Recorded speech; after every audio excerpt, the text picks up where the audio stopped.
Credit கார்டே use பண்ணாதீங்க, பெரிய scam அது, ஆசைகளை வந்து தூண்டுறாங்க, அது உண்மையா? அது யாருடைய ஃபால்ட்டு? எனக்கு வந்து கண்ட்ரோல் இல்லை. இன்னைக்கு பிஸ்னஸ் வந்து 24/7 நடக்குது. அதுக்கு என்ன காரணம்னா கிரெடிட் கார்டு.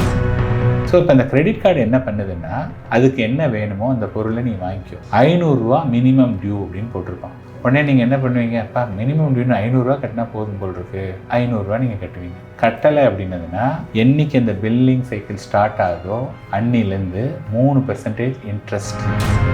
இதில் வந்து 500 மட்டும் கட்டிட்டு அடுத்து இன்னொரு ஒரு பர்ச்சேஸ் 1 லட்ச ரூபாய்க்கு வாங்கிட்டீங்க, அது கட்ட போகிறீங்க. ஆனால் இந்த ஃபஸ்ட்டு இதே நீங்கள் முடிக்கலை இல்லையா, அந்த 1 லட்ச ரூபாய்க்கும் 3% இன்ட்ரெஸ்ட் ஸ்டார்ட் ஆகிடும். இது யாருடைய தப்பு? இப்போ இஎம்ஐன்னு கன்வெர்ட் பண்ணா அப்படின்னதுன்னா அதுக்கு ஒரு இன்ட்ரெஸ்ட் போடுவான். சில இதில் வந்து இன்ட்ரெஸ்ட் இல்லைன்னா கூட அவன் என்ன பண்ணுவான்னா அதுக்கு வந்து ப்ராசஸிங் ஃபீன் போட்டு ஏதாவது ஒன்று இது பண்ணிவிடுவான். இதெல்லாம் வந்து யூஸ் பண்ண தெரியாதவங்க பண்ணக்கூடிய வேலை. நான் எப்படி அதை எஃபெக்டிவாக யூஸ் பண்ணணும்னு இப்போ சொல்ல போகிறேன். என்னை பொறுத்தவரையும் கிரெடிட் கார்டு வந்து ரொம்ப I cannot live without credit card. உன்னதமான ஒரு விஷயம். பிகாஸ் எனக்கு அதை வந்து யூஸ் பண்ண தெரியும். கிரெடிட் கார்டே யூஸ் பண்ணாதீங்க. கிரெடிட் கார்டு யூஸ் பண்ணாலே அது ஒரு பெரிய ஸ்கேம். அது உங்ககிட்ட காசை பறிக்கிறாங்க, இல்லாத காசை கடனாக கொடுத்து உங்களை வந்து வாங்க வைக்கிறாங்க, ஆசைகளை வந்து தூண்டுறாங்க. அது உண்மையா? அது தப்பா? அதை யூஸ் பண்ணலாமா வேண்டாமா? தனி மனித ஒழுக்கம்னு ஒன்று இருக்குது.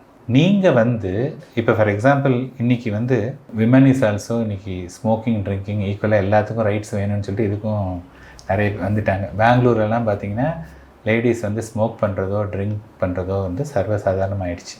ஓகேங்களா? ஸ்மோக்கிங் ட்ரிங்கிங் இருக்குது, ஆனால் எனக்கு வந்து ஆப்ஷன் இருக்குது. நான் வந்து என்னோடய ஃப்ரெண்ட்ஸ் எல்லாம் குடிக்கிறாங்க அப்படிங்கிறதுக்காக நான் குடிக்கலாம், அல்லது குடிக்கிறது தப்புப்பா நம்ம பண்ணக்கூடாது அப்படிங்கிறது. நான் வந்து ஏன் கடையை திறந்தான் அதனால தான் நான் குடிக்கிறேன், எதுக்கு சிகரெட் விற்கிறான் அதனால தான் நான் குடிக்கிறேன் அப்படின்னு சொன்னதாக இருந்ததுன்னா அது யாருடைய ஃபால்ட்டு? எனக்கு வந்து கண்ட்ரோல் இல்லை. எனக்கு கண்ட்ரோல் இல்லாத போது நான் எப்படி இன்னொருத்தரை ப்ளேம் பண்ணுறது? புரியுதுங்களா? இப்போ கிரெடிட் கார்டை பொறுத்த நான் சொன்னேன் இல்லையா முன்னாடி, ஒவ்வொரு இன்வெஸ்ட்மெண்ட்டும் என்னங்கிறத மாதிரி கிரெடிட் கார்டை நீங்கள் புரிஞ்சுக்கணும். அதாவது எந்த ஒரு விஷயத்தையும் நம்ம புரிஞ்சுக்கிட்டோன்னா பண்ணலாமா வேண்டாமா அதை டிசைட் பண்ணலாம். So how the credit card works. இந்த கிரெடிட் கார்டுங்கிற ஒன்று மட்டும் இல்லைன்னா இன்றைக்கி வந்து பிஸ்னஸே கிடையாது. பிஸ்னஸ் நீங்கள் வந்து உங்கள் அப்பாட்ட கேட்டு பாருங்கள். முன்னாடி, அதாவது I'm talking about 25-30 years before, அப்போ 15 நாள் அவ்வளோ நாள் தான் கடையிலலாம் கூட்டம் இருக்கும். 15 தேதிக்கு மேலே காத்தாடும், யாருமே எங்கேயுமே போக மாட்டாங்க. ஏன்னா யார்கிட்டையுமே மணி கிடையாது. 15 தேதிக்கு மேலே கேட்டு பாருங்கள். ஆர் எனிபடி இந்த ப்ரோக்ராமை வாட்ச் பண்ணுறவங்க பாருங்கள். பீப்புள் ஹூ ஆர் 50+ அந்த ஏஜில் இருக்கிறவங்களுக்கெல்லாம் இந்த விஷயம் தெரியும். இன்றைக்கி பிஸ்னஸ் வந்து 24/7 நடக்குது. அதுக்கு என்ன காரணம்னா கிரெடிட் கார்டு, இந்த இன்வென்ஷன் ஆஃப் கிரெடிட் கார்டு. அப்படின்னா ஃபார் எக்ஸாம்பிள் இன்றைக்கி வந்து லெட்டஸ் அஸ்யூம் 25 தேதின்னு வச்சுங்க. இன்றைக்கி 25ஆம் தேதி இன்றைக்கி இருக்குது. மேரேஜெலாம் வந்து 1ஆம் தேதி தான் மேரேஜ் பண்ணணும்ல, 1ஆம் தேதியோ 2ஆம் தேதி தான் பண்ணணுங்கிறது கிடையாது. ஸோ 25ஆம் தேதி உங்களுடைய ரொம்ப க்ளோஸ் ஃப்ரெண்டுக்கு ஒரு மேரேஜ், அதுக்கு நீங்கள் வந்து ஒரு 10,000 ரூபாய்க்கு நீங்கள் வந்து ஸ்பெண்ட் பண்ணணும்னு வச்சுங்களேன். இப்போ உங்கள்கிட்ட மணியே இல்லை. அப்போ ஆனால் நெக்ஸ்ட் மந்த்து உங்களுக்கு வந்து அந்த மணி வந்துடும். அப்போ வந்து அதை அட்ஜஸ்ட் பண்ணிக்கலாம். இந்த 10 நாளைக்காக யார்கிட்ட போய் கடன் வாங்குவீங்க? அண்ட் இப்போ கடன் கேட்குறதுங்கிறது வந்து கேட்குறவங்களுக்கும் அது ஒரு மாதிரி ஒரு எம்ப்ராசிங்காக இருக்கும். அவனை ஐயோ கேட்டானே, அவனுக்கு கொடுக்கணுமா, கொடுத்தா திரும்பி கொடுப்பானா மாட்டானா, 2 பேருக்குமே it is embarrassing for both the people. So இப்போ இந்த கிரெடிட் கார்டு என்ன பண்ணுதுன்னா, அதுக்கு என்ன வேணுமோ அந்த பொருளை நீ வாங்கிக்கோ. வாங்கிட்டீங்க அப்படின்னதுன்னா லெட்டஸ் அஸ்யூம் உங்களுடைய பில்லிங் சைக்கிள் வந்து 26ஆம் தேதின்னு வச்சுங்க. இன்றைக்கி 25ஆம் தேதி வாங்கிட்டீங்க அப்படின்னா 26ஆம் தேதி ஜென்ரேட் பண்ணி அடுத்த 20 நாளைக்குள்ளே நீங்கள் வந்து பே பண்ணணும். 26 ஜென்ரேட் பண்ணதாக இருந்ததுன்னா உங்களுக்கு வந்து 16ஆம் தேதிக்குள்ளே நீங்கள் பே பண்ணிட்டீங்கன்னா எவ்வளோ ரூபா? 10,000 ரூபா வாங்கினீங்கன்னா 10,000 ரூபா பே பண்ணிட்டீங்கன்னா நீங்கள் எந்த விதமான காசும் கிரெடிட் கார்டு கம்பெனி கொடுக்க வேண்டாம். ஓகேயா? ஆனால் என்ன பண்ணுறாங்க, இந்த 10,000 அதே சமயத்தில் அவன் என்ன பண்ணுறான்னா இந்த 10,000 ரூபாய்க்கு 5%, புரியுதுங்களா? 5% எப்படின்னு சொன்னதாக இருந்ததுன்னா 500 ரூபா. 500 ரூபா மினிமம் டியூ அப்படின்னு போட்டிருப்பான். உடனே நீங்கள் என்ன பண்ணுவீங்க? அப்பா மினிமம் டியூன்னு 500 ரூபா கட்டினா போதும் போல் இருக்கு அப்படின்னு சொல்லிட்டு 500 ரூபா நீங்கள் கட்டுவீங்க. இப்போ அந்த 9,900 வந்து நீங்கள் கட்டலை அப்படின்னதுன்னா என்றைக்கு இந்த பில்லிங் சைக்கிள் ஸ்டார்ட் ஆகுதோ அன்னிலேருந்து 3% இன்ட்ரெஸ்ட் பர் மந்த். அதுக்கப்புறமா இந்த சார்ஜெல்லாம் பார்த்தீங்கன்னா கிட்டத்தட்ட 3.5% வந்துடும். அது வந்து ஃபஸ்ட்டு. செகண்ட் வந்து என்னென்னா, நீங்கள் என்ன பண்ணியிருக்கீங்க, அடுத்து இந்த இதில் வந்து 500 மட்டும் கட்டிட்டு அடுத்து இன்னொரு ஒரு பர்ச்சேஸ் 1,00,000 ரூபாய்க்கு வாங்கிட்டீங்க. அது கட்ட போகிறீங்க. ஆனால் இந்த ஃபஸ்ட்டு இதே நீங்கள் முடிக்கலை இல்லையா, அந்த 1,00,000 ரூபாய்க்கும் 3% இன்ட்ரெஸ்ட் ஸ்டார்ட் ஆகிடும். ஓகே. பிகாஸ் அந்த கடனை முடிக்கலை இல்லையா, அதோட வாங்கக்கூடிய ஒவ்வொரு பொருளுக்கும் அடுத்த பில்லிங் சைக்கிள் போடுவான் இல்லையா, இந்த 9,500க்கு 30%. நெக்ஸ்ட் டே 1,00,000 வாங்கினீங்க இல்லையா, அதுக்கு ஒரு 3.5% அதுக்கு போட்டுருவோம். ஸோ 3.5 + 3.5 இல்லை 9.5க்கு ஒரு 3.5. ஓகேங்களா? இந்த 1,00,000க்கு ஒரு 3.5. ஸோ மொத்தமாக சேர்த்து 1,09,000 ரூபாய்க்கு 3.5. ஆனால் நீங்கள் வந்து நார்மல் கேஸில் என்ன நினச்சிட்டு இருக்கீங்க, நான் வாங்கினா ஒவ்வொரு தரையும் அந்த பில்லிங் சைக்கிளுக்கு அப்புறமா வாங்கினதுக்கு எனக்கு 20 நாள் டைம் கிடைக்குன்னு தானே நீங்கள் நினச்சிட்டு இருக்கீங்க. அது எப்போ ட்ரூன்னா, provided you pay entire money on time. புரியுறதா? ஸோ அப்போ வந்து இது அவங்களுக்கு புரியல. இது யாருடைய தப்பு? அடுத்த மாதமே என்டையர் மணி பே பண்ணணுமான்றது தான் இப்போ பெரிய டவுட்டே. இப்போ வந்து 10,000 ரூபாய் நான் கடன் வாங்கியிருக்கேன், அடுத்த பில்லிங் சைக்கிள்குள்ளே 10,000த்தையும் நான் பே பண்ணணுமா, இல்லை அது வந்து மாதத்தவணையா இஎம்ஐயில் பே பண்ணிக்கலாமா? இல்லை, அதாவது என்னென்னா, முன்னாடிலாம் வந்து பார்த்தீங்கன்னா அந்த 10,000த்தையும் உடனே அந்த 20 நாளில் நீங்கள் பே பண்ணணும். இப்போ என்ன பண்ணான்னா இஎம்ஐன்னு கன்வெர்ட் பண்ணுறோம். ஆமாம். இப்போ இஎம்ஐன்னு கன்வெர்ட் பண்ணா அப்படின்னதுன்னா அதுக்கு ஒரு இன்ட்ரெஸ்ட் போடுவான். சில இதில் வந்து இன்ட்ரெஸ்ட் இல்லைன்னா கூட அவன் என்ன பண்ணுவான்னா அதுக்கு வந்து ப்ராசஸிங் ஃபீன்னு போட்டு ஏதாவது ஒன்று இது பண்ணிவிடுவான். புரியுதுங்களா? அப்போ யாரும் சும்மா கொடுக்க மாட்டாங்க. புரியுதுங்களா? அப்போ ஒன்று அந்த இஎம்ஐ ஆப்ஷன் இல்லாமல் எல்லாத்துலேயுமே இஎம்ஐ ஆப்ஷன் இருக்கும், அதை நீங்கள் சூஸ் பண்ண மாட்டீங்க அல்லது மறந்துட்டீங்க அப்படின்னதுன்னா that will become a normal mode. இப்போ நான் எக்ஸ்பிளைன் பண்ணது நார்மல் மோடு. இப்போ இது நீங்கள் 10,000 ரூபாய் தான் வாங்கியிருக்கீங்க அப்படின்னதுன்னா இஎம்ஐ சார் நான் வந்து 1 இயரில் பே பண்ணுறேன் அப்படின்னா வந்து நீங்கள் வந்து 10,000 ரூபாய்க்கு 1,000 ரூபா கட்டிட்டு வாங்க, அதுக்கு வந்து கொஞ்சம் ஏதோ ஒரு இன்ட்ரெஸ்ட் போட்டு அது மாதிரி பண்ணலாம். தட் வில் நாட் பி 36% வராது, அது ஒரு 12-15% வரும். That is much better compared to this 36%. Okay, இது வந்து இஎம்ஐ, அதாவது கிரெடிட் கார்டில். இன்னொன்று வந்து கிரெடிட் கார்டில் பண்ணக்கூடிய தப்பு வந்து என்னென்னா, இப்போ நீங்களும் நானும் ஃப்ரெண்டு அப்படின்னதுன்னா நான் உடனே ஓகே நாங்கள் ஏதாவது வாங்கினா வாங்கி கொடுக்குறேன் அப்படின்னு சொன்னதாக இருந்ததுன்னா ஃப்ரெண்டுக்குன்னு வாங்கி கொடுத்துடலாம், திருப்பி பணம் கொடுக்கலன்னா நம்ம தான் கட்டணும். இந்த மாதிரி ஃப்ரெண்டுக்காக போய் தான் வாங்கி கடன் இருந்தால் பரவாயில்ல, ஃப்ரெண்டுக்காக மாற்ற ஆளுங்க நிறைய பேர். இன்னொன்று வந்து என்னென்னா, எப்பா என்கிட்ட கிரெடிட் கார்டு இருக்குப்பா, எனக்கு இவ்வளவு லிமிட் இருக்குது, நான் எதை வேணாலும் வாங்குறேன் அப்படின்னதுன்னா வாங்கினா நீங்கள் தான் பே பண்ணணும். ஸோ இதில் வந்து அடுத்த செட் ஆஃப் பீப்புள் வாங்குறாங்க. இதெல்லாம் வந்து யூஸ் பண்ண தெரியாதவங்க பண்ணக்கூடிய வேலை. நான் எப்படி அதை எஃபெக்டிவாக யூஸ் பண்ணணும்னு இப்போ சொல்ல போகிறேன். ஓகே, இப்போ நான் எப்படி யூஸ் பண்ணுறேன். ஃபார் எக்ஸாம்பிள் நான் வந்து என்ன பண்ணுறேன், என்ன வாங்குறேனோ அதை கரெக்டாக அதுக்கு ஒரு 2 நாளைக்கு முன்னாடி, இன்றைக்கி எல்லா ஆப் இருக்குது, எல்லா நோட்டிஃபிகேஷன் இருக்குது, ஆர் யூ கேன் பேங்க்லேயே வந்து அந்த தேதிக்கு ஒரு 2 நாளைக்கு முன்னாடி ஆட்டோ பேன்னு கொடுத்தீங்கன்னா அது பே பண்ணிவிடும். அது பண்ணலாம். அப்படி இல்லைன்னா யூ டூ இட் மேனுவலி. இன்றைக்கி நமக்கு அலாம் கொடுக்கறதுக்கு இது பண்ணுறதுக்கு நிறைய இது இருக்குது. ஸோ நான் என்ன பண்ணுறேன், என்ன வாங்குறேனோ அதை பே பண்ணிடுறேன்.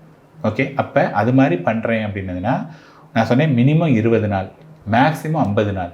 50 நாள் எப்படின்னா என்னுடைய பில்லிங் சைக்கிள் 26ஆம் தேதி அப்படின்னா என்ன, 25 தேதி வரையும் வாங்கினதை 26ஆம் தேதி பில் பண்ணி அனுப்புகிறாங்க. நான் இப்போ 26 வாங்குறேன்னு வச்சுங்க, அது நெக்ஸ்ட் 26க்கு தானே பில் பண்ண போகிறாங்க. அப்போ அங்கே ஒரு 20 நாள், இங்கே ஒரு 30 நாள்.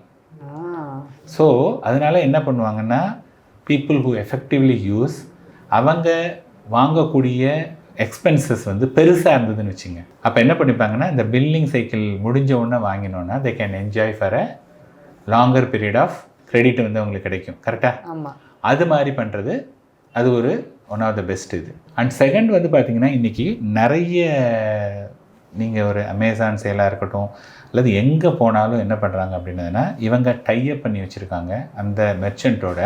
அப்போ என்ன சொல்கிறான், ஐ ஹவ் சீன், நான் நிறைய வீடியோவில் சொல்லியிருக்கேன், என்னுடைய லேப்டாப் வந்து 75,000 ரூபாய் நான் அவன்கிட்ட கொடுக்குறேன், 75,000 ரூபா பே கேஷ் கொடுக்குறேன் அப்படிங்கிறேன், எனக்கு எந்த டிஸ்கவுண்ட்டும் கிடையாது.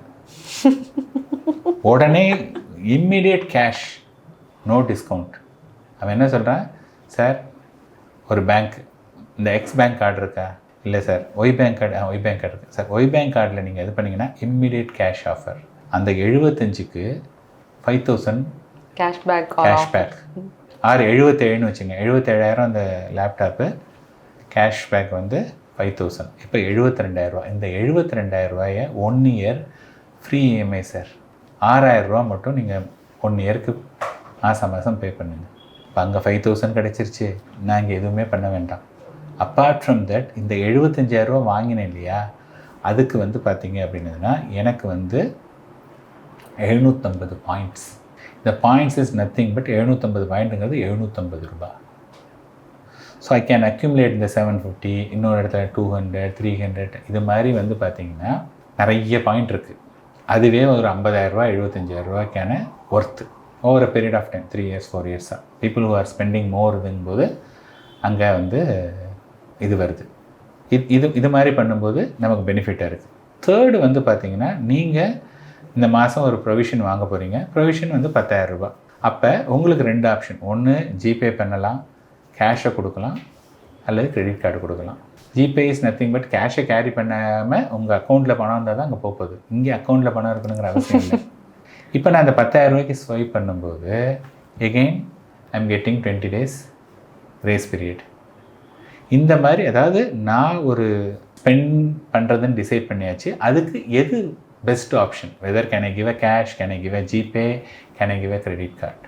இன்னும் நிறைய இடத்துல பெட்ரோலெல்லாம் வந்து பார்த்திங்கன்னா கார்டில் நீங்கள் ஸ்வைப் பண்ணிங்கன்னா பெட்ரோலுக்கே வந்து சில இதில் 1 லிட்டருக்கு 1 ரூபா, அது மாதிரிலாம் சம்திங் லைக் தட் வந்து பீப்புள் ஆர் ஆஃபரிங். 2 வீலருக்கு பெருசாக இருக்காது, கார் வீலர்லாம் டேங்கை ஃபில் பண்ணுறான் அப்படிங்கும்போது ஈவன் குட்டி குட்டி மணியாக இருந்தால் கூட ஓவர் பீரியட் வந்து that will have a huge money. அதுக்கப்புறம் இன்றைக்கி வந்து எவ்ரிபடி இஸ் ட்ராவலிங் அக்ராஸ், எல்லா இடத்துக்கும் போகிறாங்க. இன்றைக்கி ஃப்ளைட்டில் போகிறதுங்கிறதெல்லாம் வந்து ரொம்ப சாதாரணம். இப்போ நீங்கள் ஃப்ளைட்டில் போகும்போது ஏர்லி மார்னிங் ஃப்ளைட், உங்களுக்கு ஒரு 7 மணிக்கு ஃப்ளைட்டு, பாம்பே ஃப்ளைட்டு அப்படின்னதுன்னா நீங்கள் அட்லீஸ்ட் ஒரு 5 மணிக்காவது ஏர்போர்ட்டில் இருக்கணும், 5:15க்காவது இருக்கணும். 5 மணிக்குன்னா வீட்டிலேருந்து 4 மணிக்கு கிளம்பணும், 4 மணிக்கு கிளம்புனா 3 மணிக்கு எந்திரிக்கணும். அப்போ பசிக்கும், ஹோட்டல் இருக்காது கரெக்டாக. சில ஃப்ளைட்டில் வந்து ஃபுட்டு கொடுப்பான், அந்த ஃபுட்டெல்லாம் நமக்கு பத்தாது, பிடிக்காது, அது வேறு விஷயம். அப்போ அந்த இடத்துல போகும்போது மார்னிங் பசிச்சதுன்னா நீங்கள் சாப்பிடணும் இல்லையா, அங்கே பார்த்தீங்கன்னா 2 இட்லி 150 ரூபா அப்படிம்பா. உங்களுக்கு 2 இட்லி 150 ரூபா கொடுத்து அதுக்கு பட்னி ஆகிருந்தாலும் பரவாயில்ல அப்படின்னு நம்ம சாப்பிட மாட்டாங்க ஜென்ரலி பீப்புள். இங்கே போயிட்டு இந்த லவுஞ்சு இருந்ததுன்னா most of the lounge is accepting the credit card. அந்த கிரெடிட் கார்டுக்கு 2 ரூபா சார்ஜ் பண்ணுவோம். ஸோ 2 ரூபாய்க்கு அவ்வளோ ஸ்ப்ரெட்டு அண்டு யூ ஃபீல் நல்ல ஒரு கம்ஃபர்டபுளாக உட்காந்துட்டு சப்போஸ் ஒரு மணி நேரம் இப்போ டக்குன்னு சம்டைம்ஸ் என்ன ஆகுனா மார்னிங் எழுந்திரிச்சு அவ்வளோ தூரம் வந்துட்டு 1 hour ஃப்ளைட் டிலேடா அப்படிமா. அப்போ யோசிச்சு பாருங்கள் எவ்வளோ கஷ்டமாக இருக்கும். அப்போ 1 hourனா அங்கே போட்டுகிட்டே இருப்பான், இன்னும் டைம் இருக்குன்னா அங்கே கம்ஃபர்டபுளாக உட்காந்துட்டு நிறைய ஆப்ஷன்ஸ் இருக்குது. ஸோ இதை யூஸ் பண்ண தெரியாமல் மாட்டிக்கிறாங்க. ஆனால் என்னென்னா இப்போ நான் சொன்னேன் பார்த்தீங்களா, இந்த மாதிரி இருக்கிறவங்க 5% தான், 95% அங்கே தான் இருக்காங்க. அதனால தான் வந்து இதை பார்க்குறவங்க என்ன சொல்லுவாங்க, இந்த கொஷினை கிரெடிட் கார்டாக சுத்தமாக கூடவே கூடாது, இதை போல் ஒரு கெடுதல் ஒன்றுமே கிடையாது அப்படின்னு தான் அவங்க சொல்லுவாங்க. ஸோ என்னை பொறுத்தவரையும் கிரெடிட் கார்டு வந்து ரொம்ப I cannot live without credit card. அவ்வளோ ஒரு உன்னதமான ஒரு விஷயம். ஓகே, பிகாஸ் எனக்கு அதை வந்து யூஸ் பண்ண தெரியும். யார் யாரெல்லாம் யூஸ் பண்ணுறாங்களோ டெஃபினட்டாக அவங்க வந்து தே வில் அப்ரிஷியேட். இது யாரெல்லாம் அப்யூஸ் பண்ணுறாங்களோ அவங்களுக்கு அதை பற்றி ஒன்றுமே தெரியல, அவங்க மாட்டிக்கிட்டாங்க அப்படின்னா இதாக இருப்பாங்க. இன்ஃபேக்ட் இந்த மாதிரி நல்ல கிரெடிட் ஸ்கோர் ஆன் டைம் பே பண்ணிங்கன்னா கிரெடிட் கார்டே அவனே பர்சனல் லோன் தரான். கிரெடிட் கார்டில் அவன் he will give you because நீங்கள் ரெகுலராக பே பண்ணுறீங்கன்னு he will also give you a better offer இருக்குது. ஈவன் ஃப்ளைட்டில் நீங்கள் புக் பண்ணிங்கன்னா கூட அதில் வந்து ஒரு இது இருக்குது. சில இடத்துலலாம் பார்த்தீங்கன்னா கேஷ்லாம் வாங்க மாட்டாங்க, கிரெடிட் கார்டு தான் வேணுமா. அப்போ நீங்கள் வந்து என்கிட்ட கிரெடிட் கார்டு இல்லைன்னா என்கிட்டயாவது போய்ட்டு நீங்கள் ஃப்ரெண்ட்கிட்ட கடன் வாங்கணும். So credit card is good. அதை எப்படி யூஸ் பண்ணுறதுன்னு நம்ம தெரிஞ்சுக்கிட்டோம்னா it is one of the best instrument என்னை பொறுத்தவரைக்கும். 2025 நீயும் பணக்காரன் ஆகலாம்ப்பானா என்ன?